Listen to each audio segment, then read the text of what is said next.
Buenas noches, amigos. Aquí empezamos. La mesa de diálogo entablada hoy entre el gobierno y el movimiento indígena continúa a esta hora. El presidente de la CONAIE, Leonidas Issa, ha dicho que el principal tema para sus bases es el costo de los combustibles. Belén Merizalde sigue esta reunión de cerca. Belén, tú nos cuentas los pormenores.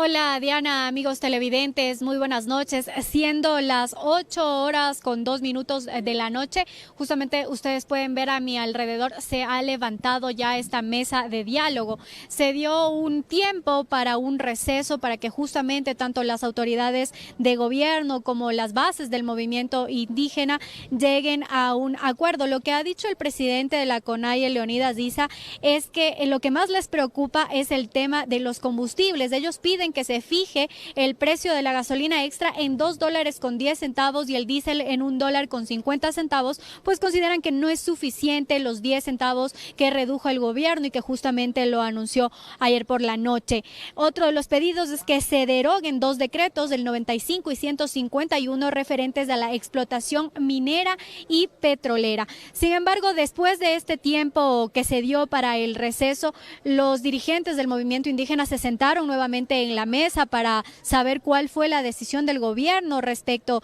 de esta propuesta, pero los ministros que estaban aquí presentes, encabezados por el ministro de Gobierno, Francisco Jiménez, ya no se sentaron nuevamente en esta mesa de diálogo. Ellos han manifestado que van a mantener una reunión con el presidente de la República. Incluso el presidente de la Asamblea señaló que los ministros han sido llamados a la presidencia de la República para tomar una decisión, pues al respecto debería dar algunos criterios técnicos el ministro de Economía. Nuestra compañera Joana Ramos preparó un resumen de lo que ha sido esta jornada de diálogo aquí en la iglesia de la Basílica del Voto Nacional en el centro de Quito, una jornada de más de 5 horas. Veamos el reportaje. La reunión empezó cerca de las 15:30 en la Basílica del Voto Nacional. Finalmente, en una misma mesa, el Ejecutivo y la Confederación de Nacionalidades Indígenas juntos, como garantes del encuentro, los 4 poderes del Estado, representantes de la Iglesia y organizaciones sociales. En una primera parte, la CONAIE recordó los 10 puntos que piden al gobierno. Leonidas Issa, su máximo dirigente, los acusó de no haber respondido a tiempo. Esta movilización se dijo, no más diálogo, sino por los resultados. Hubiéramos esperado en el primer día estos 4 decretos, entonces no venimos aquí. Sino que tuvieron que esperar que lleguemos a Quito para que salgan estos 4, bueno, lógicamente no han sido los 4 decretos, ha ido saliendo de a poco, hecho la semana. Entonces quiero dejar absolutamente claro para el país y para la comunidad internacional. Si no se venía a esta movilización, no teníamos los 4 decretos. Issa sugirió que debe realizarse un control de precios y agregó que ese control no se haga solo con los combustibles. Francisco Jiménez, ministro de Gobierno, fue el encargado del diálogo con la CONAIE por parte del Ejecutivo. Resaltó que este encuentro se demoró. Sobre el precio de los combustibles, dijo que la reducción de 10 centavos no es un monto menor. Ni desconocemos ni minimizamos las luchas de las organizaciones sociales, ni menos aún al movimiento indígena, ni tampoco las causas que las sustentan. Por lo tanto, aplaudo este primer esfuerzo de diálogo genuino, que se demoró mucho tiempo, Leonidas, porque las primeras declaraciones tuyas fueron que no venías a dialogar. Esta es una inflexión de ese discurso que se produce después de muchos enfrentamientos. Subrayó como acciones del gobierno el incremento del bono en $5, la derogatoria del estado de excepción, los créditos del 1% en Ban Ecuador, el aumento del salario básico, entre otros. Dijo que el diálogo debe seguir y no solo con exigencias. Es verdad, podríamos haber ahorrado todo este tiempo y se debió haber hecho antes. Eso es muy cierto. Pero dice el refrán, más vale tarde que nunca, aunque está claro que hoy ya ha corrido, lamentablemente, han habido desgracias, ya han habido muchísimos enfrentamientos, que nosotros no los quisimos. Y por eso implementamos desde el comienzo una estrategia de contención. Tras su intervención, Issa replicó. El dirigente aseguró que de su parte no ha habido falta de voluntad para el diálogo. Añadió que puede consultar al presidente Lasso para responder a las demandas y que mientras tanto esperarán en Quito la respuesta. Tiene que consultar al presidente de la República, no hay problema. Podemos continuar esto Una semana, 2 semanas, y nos seguiremos una semana, 2 semanas, un mes aquí en la ciudad de México. Lo que está claro, señor ministro, es que hemos venido para ir con resultados. Por su parte, el secretario de la Administración, Iván Correa, hizo un ejercicio de autocrítica y dijo a la dirigencia indígena que el Ecuador debe poner sus ojos en la ruralidad. Nunca más puede dejar de ver y estar presente en la ruralidad, en el campo. Nunca. Ese es un compromiso que asumimos como gobierno nacional delante de todo el Ecuador. La sesión fue suspendida por 20 minutos, pero ese receso tomó más tiempo. Joana Ramos, 24 horas.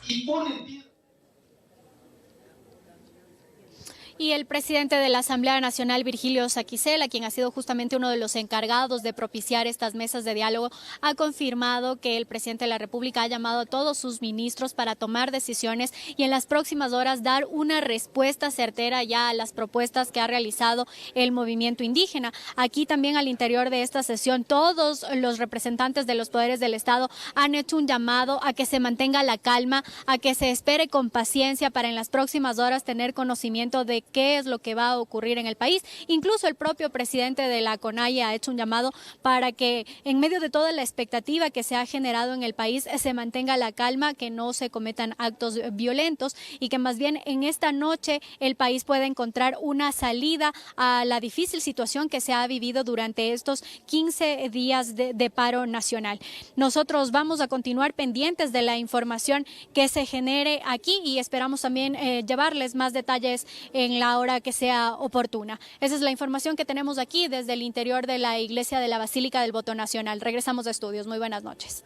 Gracias, buenas noches. Y desde esta medianoche el diésel y las gasolinas Extra y Ecopaís bajan de precio. El gobierno anunció la reducción de 10 centavos en el galón de los combustibles anoche. Lo hizo el presidente Lasso en una cadena nacional. El anuncio llegó la noche de este domingo. Todos consideran que el precio de los combustibles se ha convertido en la piedra angular que mantiene el conflicto. Y aunque como gobierno tenemos muy claro que este factor no es el que origina los problemas de los ecuatorianos, debemos pensar en el bien común y la paz ciudadana. Por esto he decidido reducir el precio de la gasolina Extra y Ecopaís en 10 centavos por galón y el diésel también en 10 centavos por galón. Así, desde este martes, los precios del galón del diésel Extra y Ecopaís bajan 10 centavos. Es decir, la Extra y Eco pasan de 2,55 a 2,45 y el diésel de 1,90 a $1.80. Por cada 10 centavos menos en el precio de venta al consumidor, el impacto sería de $226 millones anuales. Y la carga para el Estado podría ser mayor si el precio del barril de petróleo sube como ha sido su tendencia en los últimos meses. Actualmente el subsidio al galón de Extra es de 85 centavos y a la Eco de $1.24. Para el caso del diésel, el subsidio del Estado está entre $1.95 y $2.10. Hasta finales de 2021, más de 2.770.000 vehículos, entre camiones, buses, expresos y vehículos deportivos y de alta gama, conformaban el parque automotor en Ecuador. De ellos, el 93% se beneficia del subsidio. Solo este año el gobierno ha presupuestado $3.000 millones al subsidio para los combustibles, incluido el gas. A ese valor se deberán sumar los $226 millones tras el anuncio presidencial. Más de $3.200 millones al año, que si los comparamos con los $2.600 millones asignados para el Ministerio de Salud, resulta que se invierte más en subsidiar gasolinas que en medicinas y hospitales. Joana Ramos, 24 horas. Y mientras tanto, en los exteriores del Colegio Matobelle, donde se lleva a cabo este diálogo, se han concentrado una gran cantidad de miembros del sector indígena. A esta hora hacemos contacto con Daniela Valencia para que nos cuente cuál es la situación a esta hora. Daniela. Buenas noches, Diana, amigos televidentes. Pues sí, tú lo has dicho, continuamos aquí cerca de la unidad educativa Matobelle, donde se realiza este diálogo entre la CONAIE y también los 5 poderes del Estado. Vemos hasta ahora que la situación es mucho más calmada. Hace unos minutos, cuando se retomó este diálogo, luego de 30 minutos de receso, veíamos que gritaban consignas, que se escuchaban bubucelas e incluso flameaban banderas del Ecuador. Sin embargo, ahora ustedes ven la situación más tranquila. Como ya lo decíamos en transmisiones anteriores, nosotros estamos aproximadamente una cuadra de distancia para precautelar nuestra seguridad, tomando en cuenta que cerca de las 6 de la tarde, cuando ya permitieron el ingreso de la prensa nacional, estaban bastante violentos. Ellos en un inicio de este diálogo habían exigido que solo entraran miembros de la prensa internacional y también de medios digitales. Como ya lo decía Belén, durante este diálogo, el ministro de Gobierno, Francisco Jiménez, aclaró que durante estos 15 días los beneficios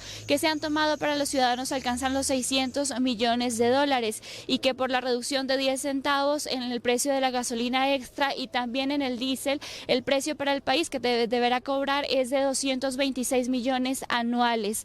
Esto, sin embargo, como ya lo escuchábamos, el presidente de la CONAIE, Leonidas Issa, insistió en que la reducción que ellos esperan para la gasolina es de 50 centavos. Así que aquí estamos expectantes. También los miembros del sector indígena están esperando en qué concluye este diálogo. Esto es lo que te podemos compartir al momento. Milton, regresamos contigo a estudios. Una buena noche. Gracias, Dani, y a seguir cuidándose.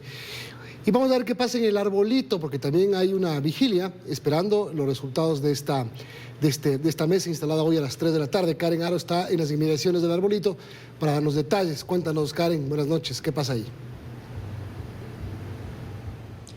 Hola Milton, amigos televidentes, buenas noches. 20 horas con 14 minutos. Aquí se vive por ahora una calma, lo que no se ha sentido en los últimos días en las inmediaciones del Parque El Arbolito y también de la Casa de la Cultura. Lo que sí sucede, contarles, es que en el ingreso principal al Ágora de la Casa de la Cultura por la avenida 12 de octubre se ha montado desde hace aproximadamente una hora y media, una vigilia por parte de las organizaciones indígenas y los manifestantes que se han apostado en estos últimos 15 días en esta zona. Hemos escuchado cánticos, han bailado, hemos escuchado también gritar consignas. Se pueden ver que mantienen las banderas en sus manos y se han apostado en la avenida 12 de octubre, pues están vigilantes a lo que sucede en el interior de la iglesia, la basílica, tomando en cuenta que por más de 5 horas, como ya nos reportaban nuestras compañeras, mantienen un diálogo con el gobierno nacional, la dirigencia indígena. Ese es el ambiente a esta hora aquí. Contarles también que el Parque El Arbolito por ahora está apagadas las luces. Se han retirado de este punto, tampoco circulan por la avenida 6 de diciembre y tampoco se concentran en los alrededores de este parque, lo que sí sucede en el Ágora de la Casa de la Cultura. Pero ¿qué actividades han cumplido los manifestantes en la jornada número 15 de manifestaciones? Ustedes en imágenes van a tener un poco de lo que fue una marcha que se registró este día lunes. Partieron de estas instalaciones del parque y también de la Casa de la Cultura y se dirigieron por la avenida 10 de agosto, continuaron por la calle Guayaquil hasta llegar a la plaza de Santo Domingo, donde permanecieron unos minutos. Hay que decirlo que esta marcha fue pacífica, como ustedes lo pueden registrar en imágenes. Estuvieron acompañados por parte de la Policía Nacional durante todo el trayecto. Permanecieron en la plaza de Santo Domingo y luego de ello se movilizaron por el Parque de Cumandá y retornaron a este punto. Ese es el ambiente que se registra a esta hora en los alrededores del Parque El Arbolito. Contarles que hay tranquilidad y normalidad. Las organizaciones indígenas permanecen en vigilia a espera de una respuesta de este diálogo que ha iniciado en la Basílica. Esa es la información que yo hasta ahora les puedo reportar desde el norte de la ciudad. Continúen ustedes, que tengan una buena noche. Adelante, Diana.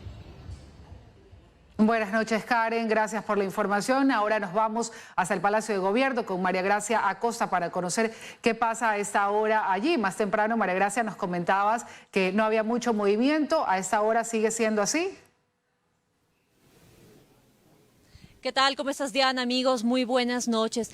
Así es, ha habido un movimiento mediano en este último momento. Justo hace un minuto acabaron de salir varios vehículos de la cochera del Palacio Presidencial. No logramos identificar quiénes salían, pero nos informaron que podían estar también los ministros que se encontraban en el diálogo acá en el Palacio en análisis con el presidente de la República. Estamos a la espera de confirmar. Lo que sí podemos decirles es que hace 5 minutos ingresó al Palacio de Gobierno el ministro de Energía y Minas, Javier Vera Grunauer. Recordemos que parte de los pedidos del sector indígena de Leonidas Issa es que se eliminen los decretos 95 y 191 que tienen que ver con el tema hidrocarburos y también con el tema minero. Pero quiero que vean cómo está en este momento la Plaza de la Independencia. Acá no hay ciudadanos, no está abierto a la gente, pero sí hay un contingente militar. Ustedes pueden ver ahora la calle Chile a un lado del Palacio de Carondelet.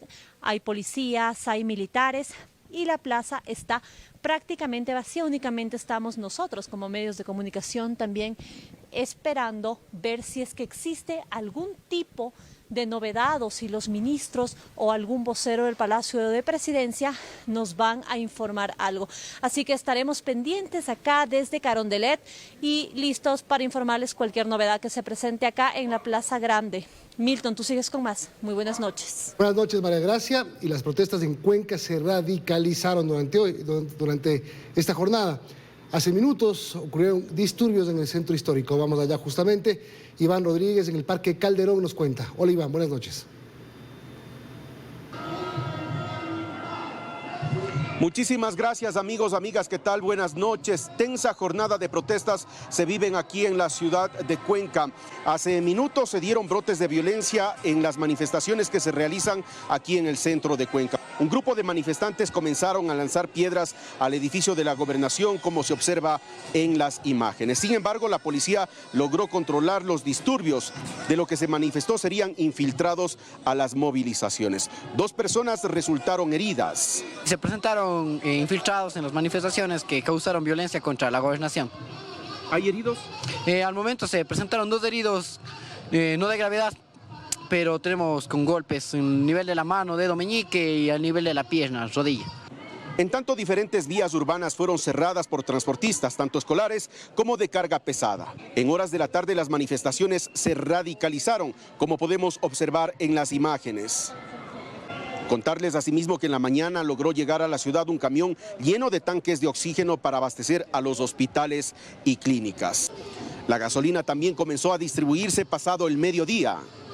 Desde horas de la mañana se empezó ya con los despachos hacia las diferentes gasolineras de la ciudad y la provincia. Por supuesto, también hay otra variable que a veces complica esta labor, que es el cierre que ha existido durante el día de varios puntos de viales, y eso ha limitado la movilidad y el acceso a algunas de estas gasolineras.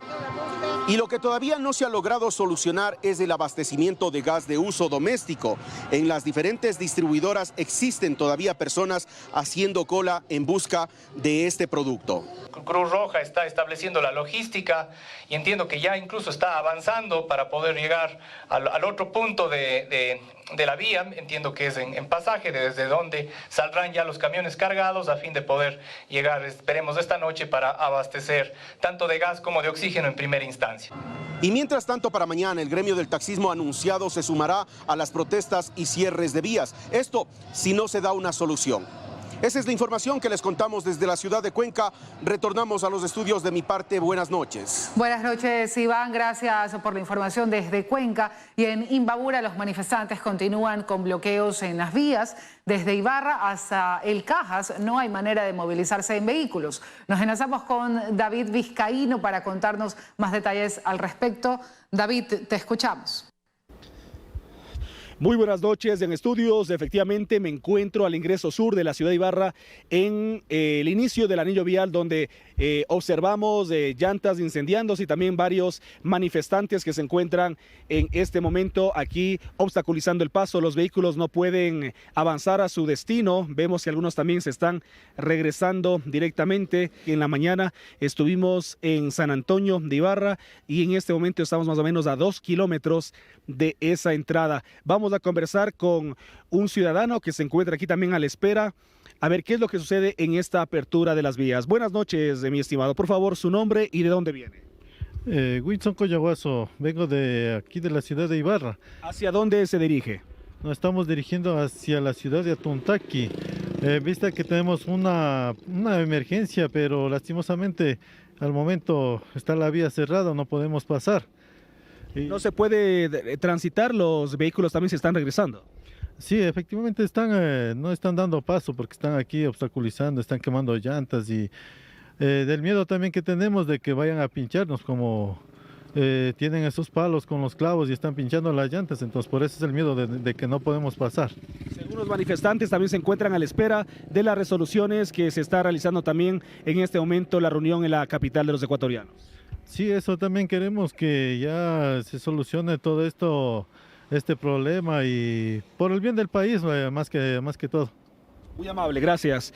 Y como ustedes pueden observar, no hay paso aquí en el ingreso sur de la ciudad de Ibarra. Además, informarles que esta tarde llegó un convoy de los tanqueros directamente a varias gasolineras de aquí de la ciudad de Ibarra. Según el gobernador de Imbabura, indicaba que 80.000 galones se van a distribuir en las principales centros de servicio directamente en la ciudad de Ibarra. Nosotros vamos a estar a la espera qué es lo que sucede, sobre todo en la apertura de la vía. Esa es la información desde la ciudad de Ibarra a esta hora de la noche. Regresamos con ustedes y más noticias en estudios. Muy buenas noches. Gracias, David Vizcaíno desde la provincia de Imbabura. Esa es la situación entonces a esta hora. Vamos a ver qué pasa en Cotopaxi, a pesar que el corredor humanitario permitió el ingreso de tanqueros con combustible a varios cantones de Cotopaxi. Es evidente la escasez de gasolina. Para conocer esta problemática vamos a hablar con Juan Pablo Toro. No, es un reportaje. Con una marcha que llegó hasta los exteriores de la gobernación de Cotopaxi, los afectados por el paro nacional en medio de la calle tiraron flores, huevos y aves en descomposición. Esto como muestra de las millonarias pérdidas que tienen en su producción. Los cierres de las vías han impedido que los suministros para las aves lleguen.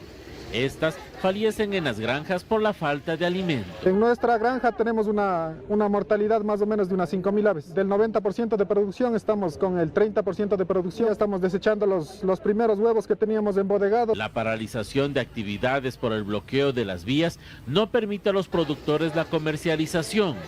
Otro tema que preocupa es la especulación que se genera en las principales ciudades del país. Queremos vías para traer maíz, soya de la costa y de igual manera llevar nuestro producto vendiendo a $6 la cubeta cuando nosotros vendemos aquí a $3.20 la cubeta. Miles de familias subsisten de estas empresas. Todos esperan que el paro termine antes que se dé una pérdida total en sus empresas. La situación que atraviesan es crítica. 10.000 fuentes de trabajo a nivel de todo aquí las planteles avícolas.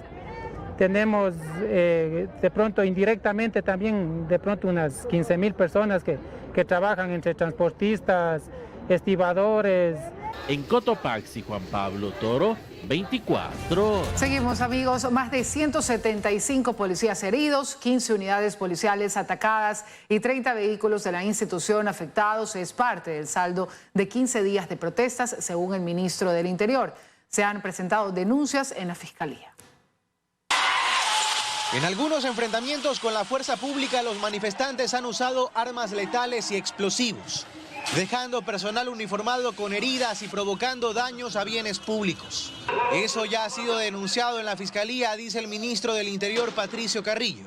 Esas investigaciones están siendo alimentadas con evidencias, aseguró.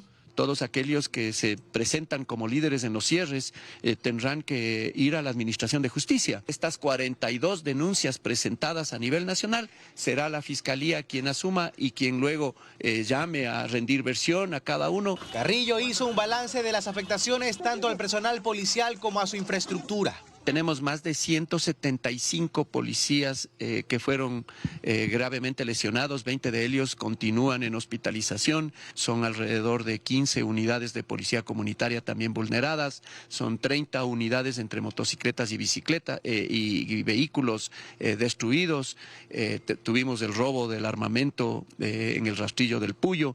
Ya no hay estado de excepción. Pero las alertas siguen encendidas, dijo, y el trabajo entre policías y militares continúa. La articulación con Fuerzas Armadas continúa, la articulación y coordinación, ellos dentro de su misión constitucional, no hay necesidad para la complementariedad de un estado de excepción. Lo que se necesita estado de excepción es para la aplicación de fuerza. Creemos que ya la fuerza jurídica es la que hoy tiene que imponerse. Carrillo asegura que la violencia ha ido desescalando y que al momento hay menos puntos críticos en la capital.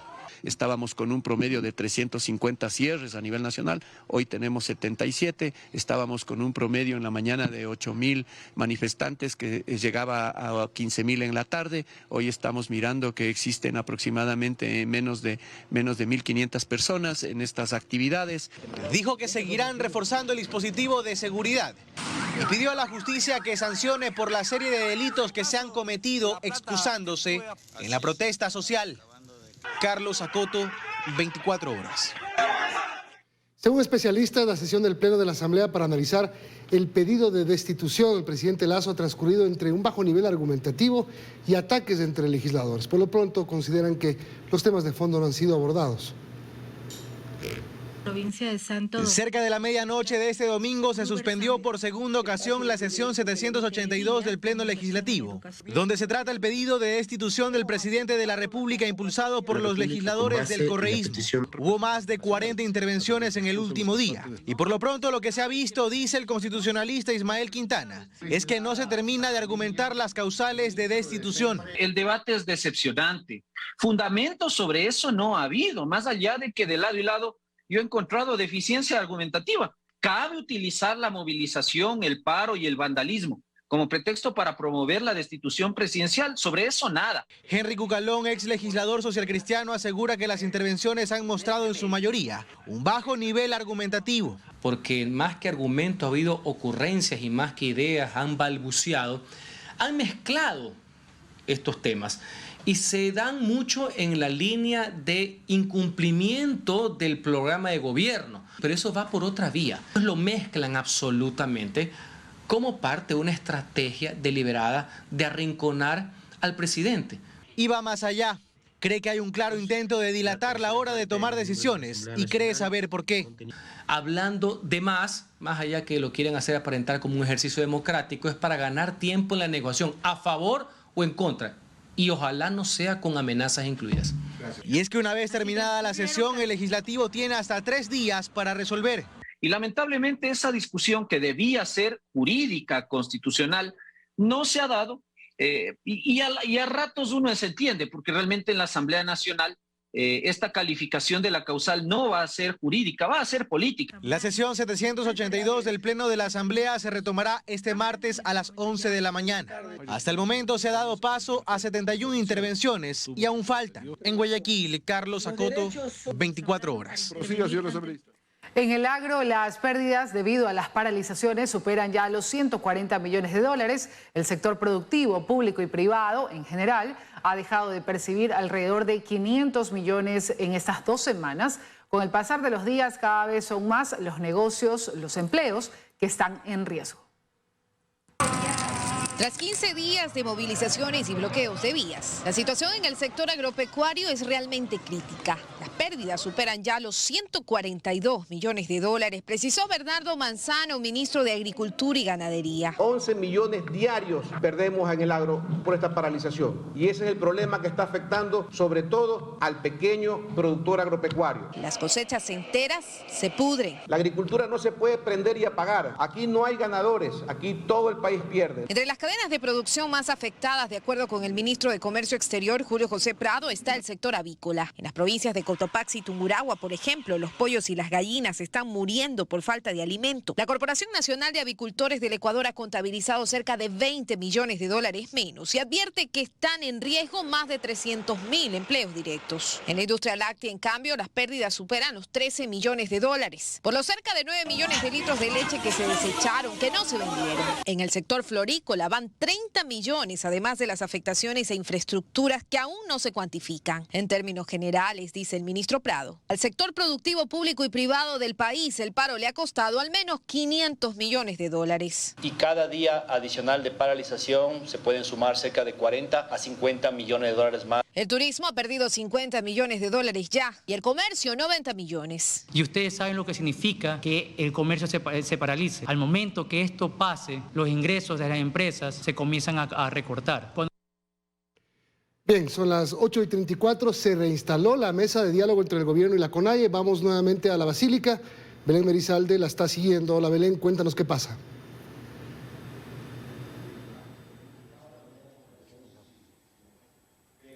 Sí, en estos momentos nuevamente se ha reiniciado esta mesa de diálogo entre autoridades del gobierno y también los movimientos indígenas. Aquí ya lo que el ministro de Gobierno, Francisco Jiménez, ha dicho es que se ha aceptado por parte del gobierno derogar el decreto 95 y también realizar algunas reformas al decreto 151. En lo que respecta al subsidio de los combustibles, ha dicho que ya han realizado algunos análisis en este tiempo que se tomaron durante este receso que se dio aquí en la iglesia de la Basílica del Voto Nacional y que no es posible adoptar la propuesta que ha realizado el movimiento indígena. Sin embargo, se han comprometido a que se pueda realizar otra propuesta en relación a la focalización del subsidio a los combustibles. Vamos a escuchar justamente en estos momentos lo que dice el ministro de Gobierno, Francisco Jiménez. Pues estaríamos dispuestos a adoptarlo. Eso es lo que tenemos, esa es nuestra propuesta.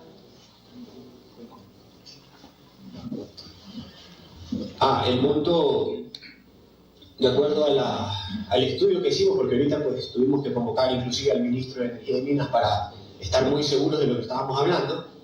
El subsidio actualmente equivale los 3.226 millones de dólares, equivale al 13.2% de ingresos. Ustedes escucharon ya lo que fueron esas palabras del ministro de Gobierno. Justamente él está dando las explicaciones de por qué no se ha podido adoptar por completo la propuesta que ha realizado el movimiento indígena. Nosotros vamos a permanecer aquí para ver cuál es el fin de esta mesa de diálogo, la segunda que se realiza ya entre el gobierno y el movimiento indígena. Milton, tú sigues con más. Muy buenas noches. Buenas noches, Belén, gracias. Pero volvamos en este momento al interior de la sala donde están reunidos. Tratemos de tener el audio en vivo del ministro de Gobierno, Francisco Jiménez. No mucha, pero sí alguna gente que quiere que fracasemos. Ustedes habrán visto todo lo que se ha dicho en redes y las críticas fuertes que ha habido tanto a ustedes como a nosotros. Y las presiones fuertes que hemos tenido como gobierno para que radicalicemos nuestra posición. Y yo sí quiero decirles a esos que nos han escrito, hasta ahorita, en las redes y en los diferentes medios de comunicación, no les vamos a hacer caso. Nosotros estamos aquí para trabajar por el país. Y nosotros estamos aquí para buscar llegar a un acuerdo con el movimiento indígena.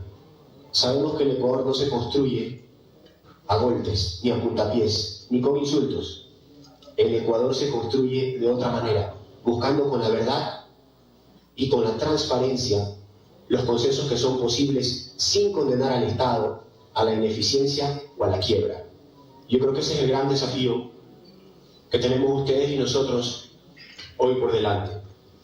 Les reitero que la razón por la cual nos demoramos fue exclusivamente porque queremos estar muy seguros de lo que les queríamos proponer, pero estamos 100% seguros de que lo podemos implementar si ustedes lo aceptan.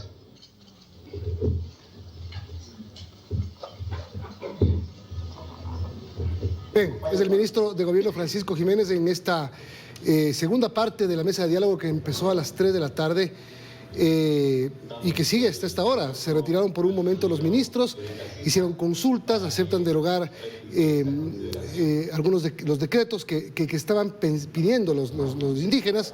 Y el tema de los combustibles lo están buscando la forma de focalizarlo. Escuchemos un segundo al presidente de la CONAIE, Leonidas Issa. Al país y al mundo, donde ustedes dijeron que no van a regresar. Lo quiero dejar aquí absolutamente claro, aquí, asentado esta situación. No se confunda la humildad con la humillación. Aquí no hemos venido a ser humillados por nadie. Y yo, aquí, a los compañeros incluso que aquí de pronto puede ser una carga sobre mí, lo había solicitado, compañeros, esperemos un momento. Incluso había puesto una palabra flexible sobre el tema de los combustibles, como si estuviéramos regateando. Y en esa medida realmente sí es una molestia para los pueblos y nacionalidades. De verdad. Y un segundo tema, el tema de los combustibles. ¿Se imaginan lo que están proponiendo? Si el Estado no puede planificar o no puede hacer, si no puede hacer una política de focalización de subsidios, ¿cómo pretenden trasladar esa responsabilidad a los pueblos y nacionalidades que ni siquiera tenemos un presupuesto específico para los pueblos y nacionalidades? No se puede aceptar semejante cosa. O sea, si es que tiene que haber una respuesta es por parte del Estado. Imagínense ahora mismo, y desde fuentes muy cercanas a vosotros, se especula, se miente en las redes sociales, financiamiento de este, y replican. El movimiento indígena en el Ecuador sostenemos prácticamente con nuestro propio autofinanciamiento, y las cuales nos ha tenido que, en este caso, garantizar procesos a nivel internacional, la que ha permitido sostener agendas para garantizar la plurinacionalización del Estado ecuatoriano. ¿Se pueden imaginar? El tema de la salud en plena pandemia, ¿cómo fue? ¿Acaso que el Estado por lo menos permitió, en este caso, traducir a los idiomas propias nuestras? No, hicimos los pueblos y nacionalidades. Y realmente me parece indignante que la propuesta, en lugar de recibirla, nos pretendan trasladar a nosotros un estudio de focalización. ¿Cuánto creen que cuesta aquello? Son sumas de dinero que jamás vamos a tener. Por lo tanto,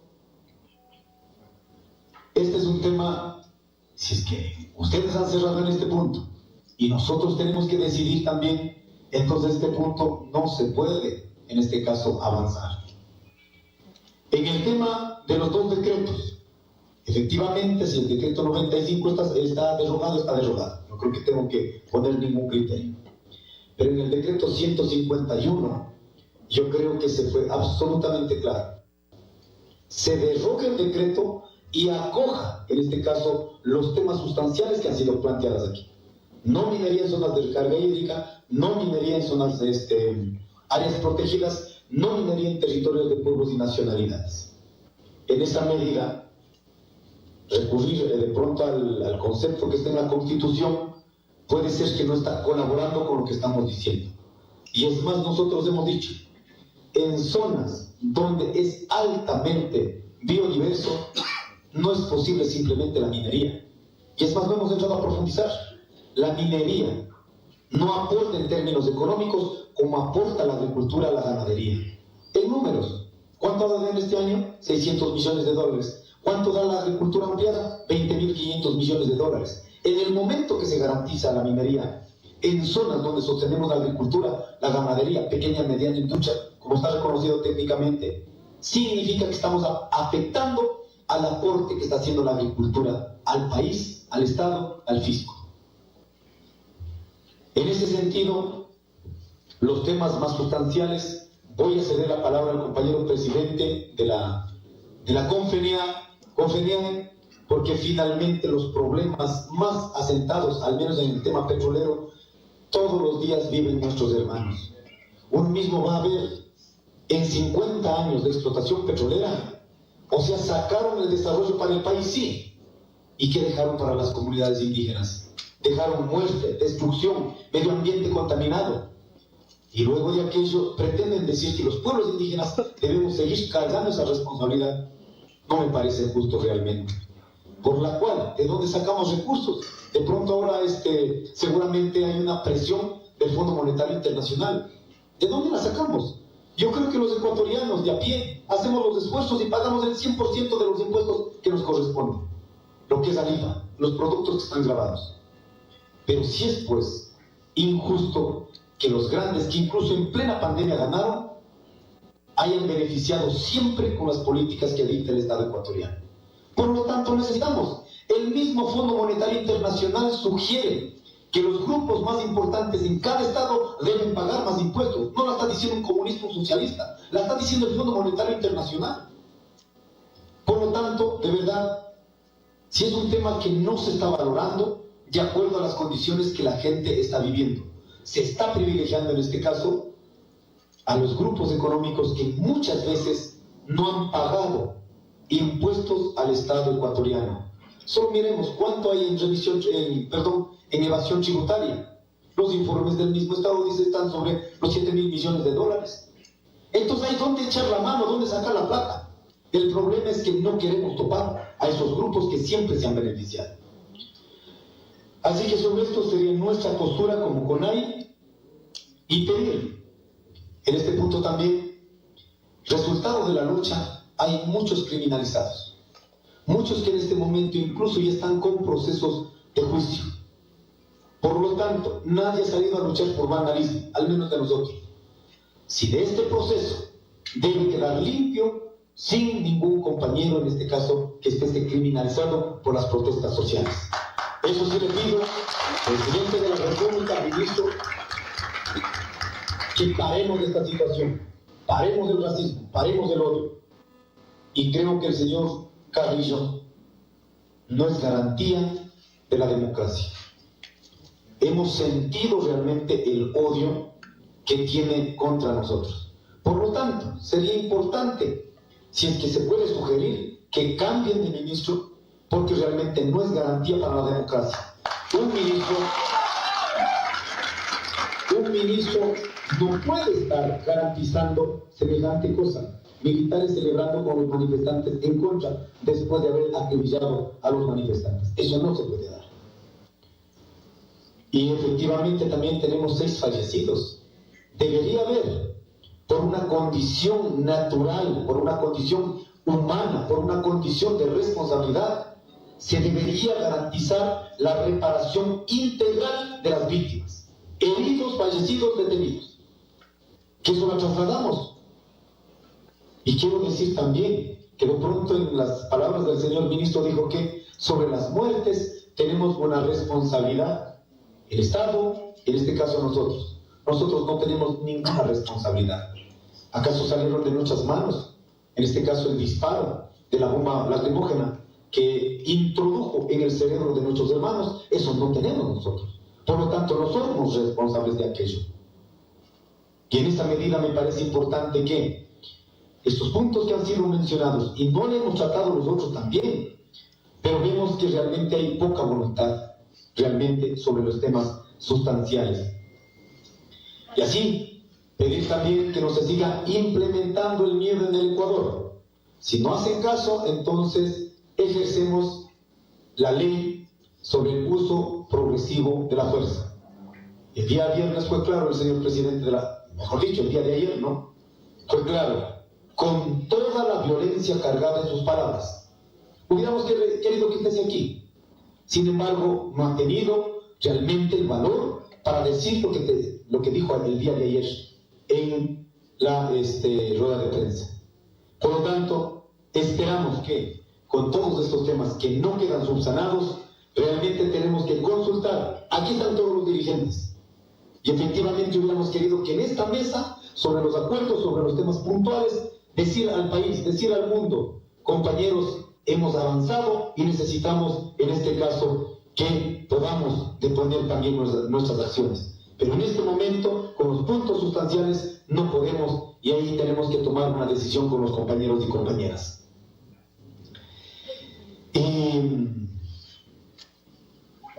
Y pedir al resto de las funciones del Estado, seguramente con los temas que en este momento están, que por lo menos de los temas que están allí, ¿no es cierto?, concretizados, que puedan ser garantes.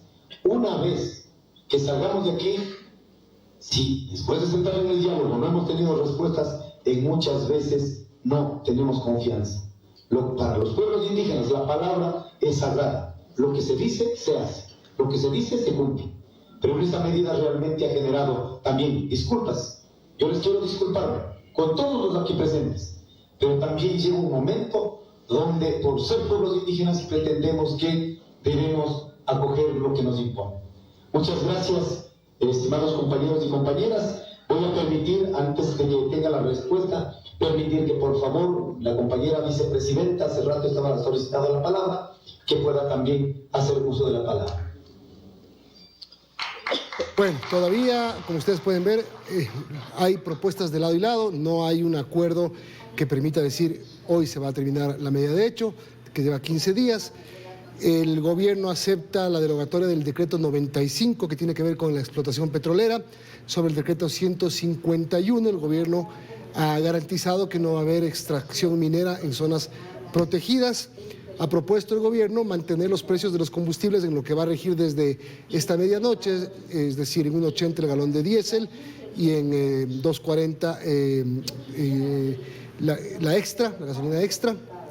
Y Ecopaís, es decir, 10 centavos menos de lo que costaba en este momento, 2.45 costará desde las 0 horas, y focalizar, buscar el mecanismo de focalización de los combustibles para algunos sectores. Le ha contestado Leonidas Issa y sigue insistiendo en el tema de los combustibles. Ahora aumenta un pedido que el gobierno destituya al ministro del Interior, Patricio Carrillo, y la no criminalización de los involucrados en las protestas de 15 días. Dos de las propuestas que alcanzamos a escuchar de Leonidas Issa hace un momento. Bien, vamos a seguir pendientes, son las 8 de la noche con 50 minutos y vamos a seguir con más en 24 horas, Diana. Así es, Milton, acá seguimos. Y claro, luego de estos días de paralización persiste el malestar entre los consumidores al encontrar víveres a precios mayores al regular, entre ellos los huevos, cuyo valor por cubeta triplica el habitual. Lo que antes sobraba en el desayuno, hoy adquirirlos se ha convertido en todo un privilegio. En algunas tiendas o mercados no hay, y en otros, los precios en los que se ofertan hacen que los usuarios piensen 2 veces antes de comprarlos. Los huevos están por las nubes, vale $8 la cubeta. Antes costaba $2.80. Amigos, ¿están caros los huevos? Cuéntenos a cuánto costaron. $10. La justificación de los vendedores para incrementar el valor es el bloqueo de las vías y la falta de alimentos para las gallinas. Aunque desde el inicio de la cadena productiva, detallan, no han alterado estos valores. ¿Cuánto vale en la granja, me decía? $3.50. Pero estos precios para el consumidor final se triplican, inclusive en la capital.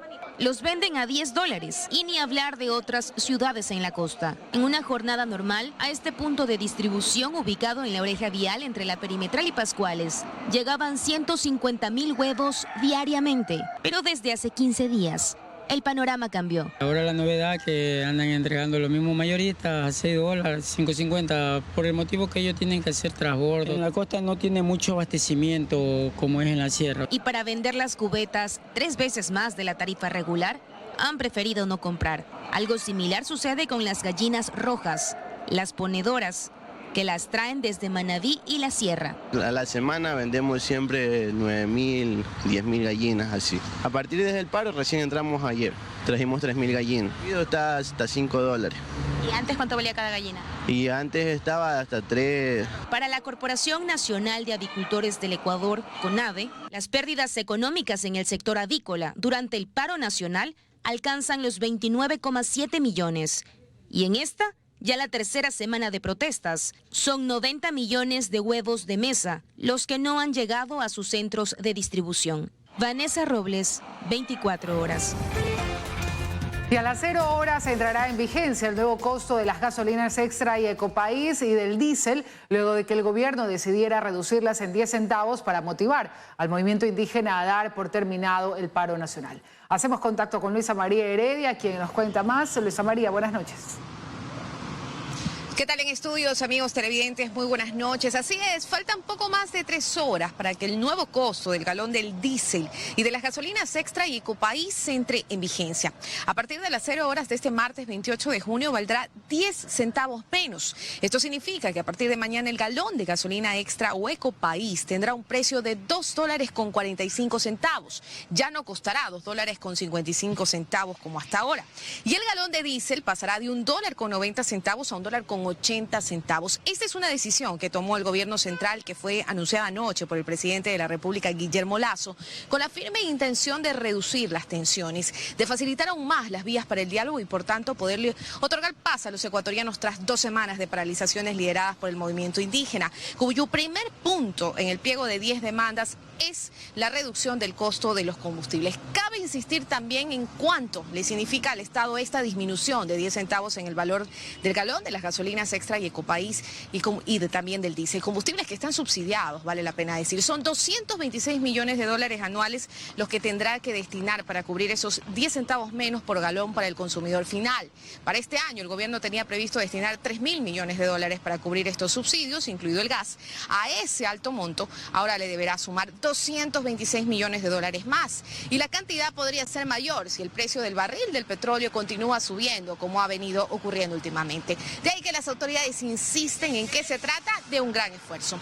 Es todo lo que puedo comentarles por ahora. Continúan en estudios con más. Muy buenas noches. Buenas noches, Luisa María. Y les contamos, la historia de Marta conmovió al país. Ella era propietaria de un kiosco que fue destruido en medio de las protestas. Gracias a las redes sociales y a la solidaridad de miles de personas, ella recuperará lo perdido. Sin embargo, hay algo que todavía le falta hacer: poder salir a trabajar. Estas imágenes conmocionaron a todo un país.